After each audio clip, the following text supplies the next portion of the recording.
সব জল্পনা কল্পনার অবসান কি সত্যিই ঘটতে যাচ্ছে?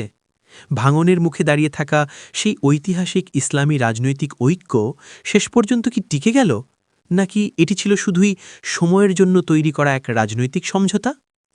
নমিনেশন জমা দেওয়ার শেষ দিনে যে চাপা উত্তেজনা তৈরি হয়েছিল, যে গুঞ্জনে পুরো রাজনৈতিক অঙ্গন কেঁপে উঠেছিল, আজ তার বাস্তব ব্যাখ্যা কী?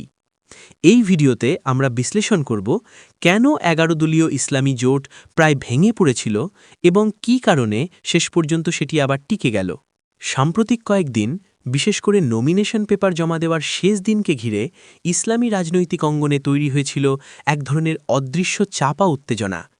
অনেকেই তখন মনে করতে শুরু করেছিলেন হয়তো দীর্ঘদিনের এই সমঝোতা আর টিকবে না, কারণ ভেতরে ভেতরে জমে উঠেছিল কিছু বক্তব্যজনিত অসন্তোষ এবং পারস্পরিক আস্থার ঘাটতির ইঙ্গিত। রাজনৈতিক বিশ্লেষকদের একটি অংশ তখন বলছিলেন এটি হতে পারে ইতিহাসের সবচেয়ে সম্ভাবনাময় একটি ইসলামী ঐক্যের ভাঙনের সূচনা। এই আশঙ্কার পেছনে সবচেয়ে আলোচিত বিষয় ছিল হজরত মাওলানা মুফতি সৈয়দ মোহাম্মদ ফয়েজুল এর কিছু বক্তব্যকে বাংলাদেশের একটি অংশ আপত্তিকর বা অহংকারপূর্ণ বলে মনে করেছিল। এই বক্তব্যগুলোকে কেন্দ্র করেই তৈরি হয় ভুল বোঝাবুঝি, যা রাজনৈতিকভাবে অস্বস্তিকর পরিস্থিতির জন্ম দেয়। অন্যদিকে ইসলামী আন্দোলন বাংলাদেশের পক্ষ থেকেও অভিযোগ ওঠে জামায়াতে ইসলামীর কিছু নেতাকর্মী অন্য শরিক দলগুলোর প্রতি প্রয়োজনীয় সম্মান ও ইনসাফভিত্তিক মূল্যায়ন করছেন না। তাদের বক্তব্য ছিল এই ঐক্য কোনো একক দলের নিয়ন্ত্রণে চলার বিষয় নয়, বরং এটি হওয়া উচিত পারস্পরিক শ্রদ্ধা ও সমঝোতার ভিত্তিতে গড়ে ওঠা একটি প্ল্যাটফর্ম। এই দুই দিকের বক্তব্য মিলেই তৈরি হয়েছিল ঐক্য ভেঙে যাওয়ার সম্ভাবনার গুঞ্জন। তাহলে কিভাবে এই সংকট কাটল? সবচেয়ে গুরুত্বপূর্ণ বিষয় হল এই আশঙ্কাগুলো শেষ পর্যন্ত বাস্তবে রূপ নেয়নি। উভয় পক্ষ থেকেই দায়িত্বশীল অবস্থান নেওয়া হয়। ইসলামী আন্দোলন বাংলাদেশের শীর্ষ পর্যায় থেকে বলা হয় ভবিষ্যতে এমন কোনো বক্তব্য বা কর্মকাণ্ড করা হবে না যা ঐক্যকে ক্ষতিগ্রস্ত করে।